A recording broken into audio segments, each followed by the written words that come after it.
Hello, I'm Christopher Mizik. I'm part of the OCC Cybersecurity Club.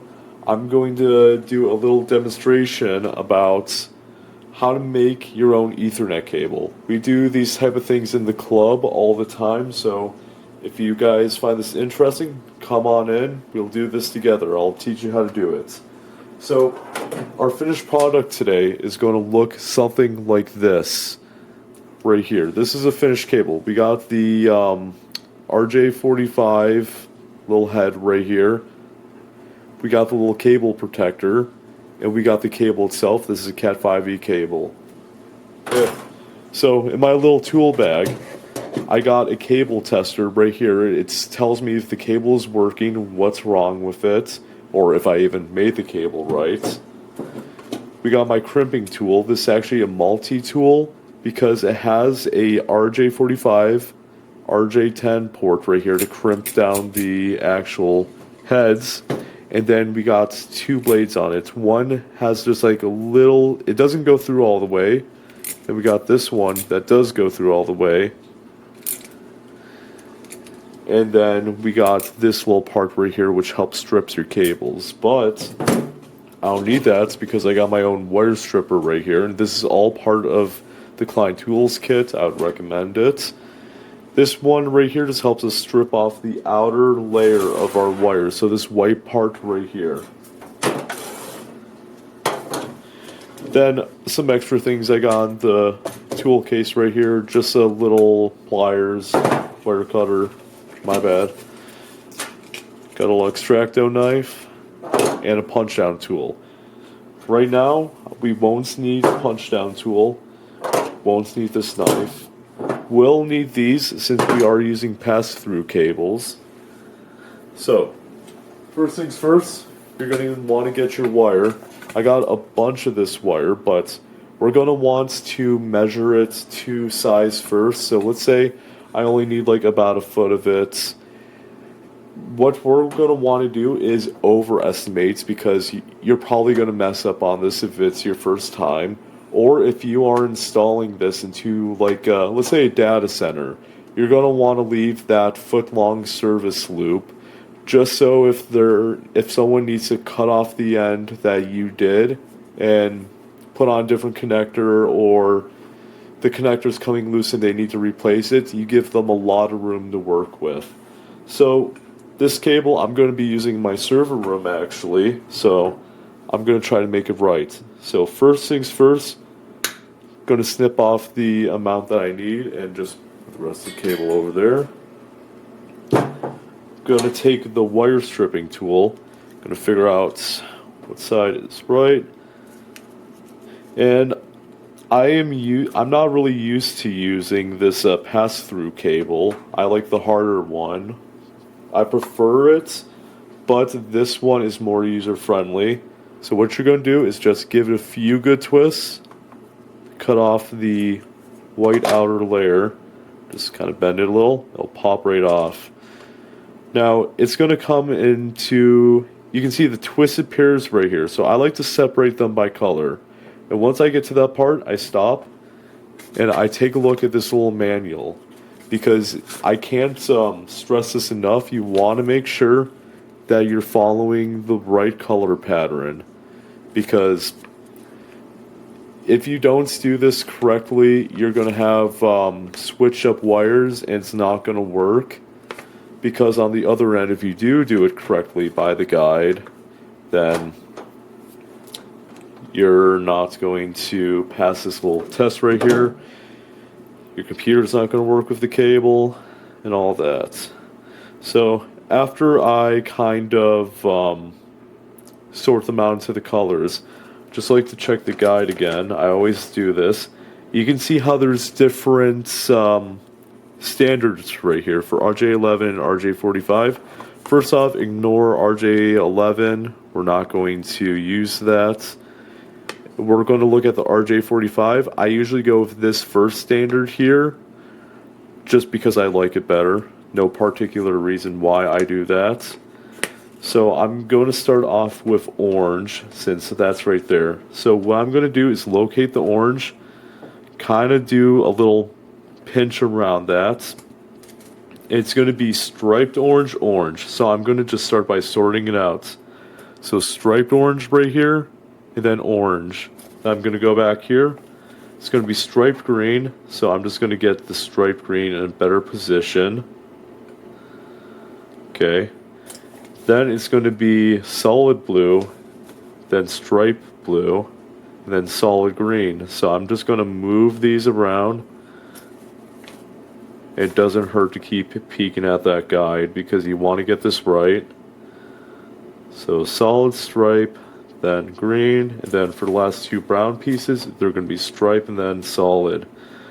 So what I'm going to do is kind of work them because there may be different methods out there. I kind of figured out my own method that I like. It may be the official, I don't know. This is just the way I like to do it, where I kind of move together the wires. You got to keep a nice firm grip on this one, just make sure they don't wires don't flip over each other. Kind of just bend it, make them malleable while pushing them together, and make sure they don't really go out of place. So then I'm going to get one of my heads right here. Take this, and I'm going to do one last check in my hand. So it's going to be striped solid orange, it's going to be striped green, then solid blue, striped blue, then solid green, striped brown, then brown. So all that matches up. Going to make sure everything is nice and tight in my hand and close. Then I'm going to slide it into this little thing right here. Okay. The wires are just going to do as it says and pass through. These ones are so much easier because they just go all the way in, you snip off the extra. So, doesn't hurt to check again. So, now that it's in here, sometimes they like to flip around, it's annoying like that. So, I'm just going to do one last check. That's stripe solid. Then, yep. See it right there? It did flip around. So I would go back through and just redo this, flip those back around, work it again, try to put it in. And after you do that a bunch of times, you're going to have a cable that ends up looking kind of like this right here. And I took the liberty of pre-snipping this. Then I'm going to take this, and some of these punch down tools, or not punch down, my bad, crimping tools, they have a blade at the end, so it automatically cuts this. This one does not. I need to get one, but you're going to put it in here. You're going to just squeeze it down as tightly as possible until you can't squeeze it anymore. Going to release it. You got a crimped cable on one end. You're going to want to also make sure this white bit right here is inside of the head. Just it helps the durability of the cable. Now I'm going to take one of these pieces, the protector pieces, and I'm going to insert one on each end. So I already did that on this cable right here, where I'm just going to slide it all the way up. Make sure I get it rotated right and just kind of squeeze this in here. Make sure there's little tabs on the inside too. So we got extra protection on this one. And then before doing the other end of the cable, I'm going to put another protector on, but the opposite direction. So I already did that for this one.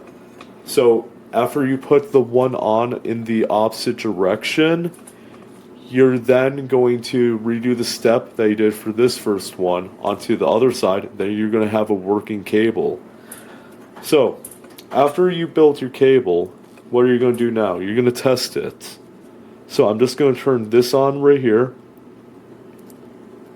Going to plug this in, the bottom side, then top side, doesn't matter what you do.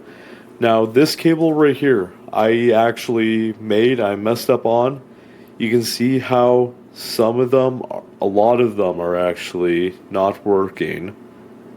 So You know that you did a cable wrong right here.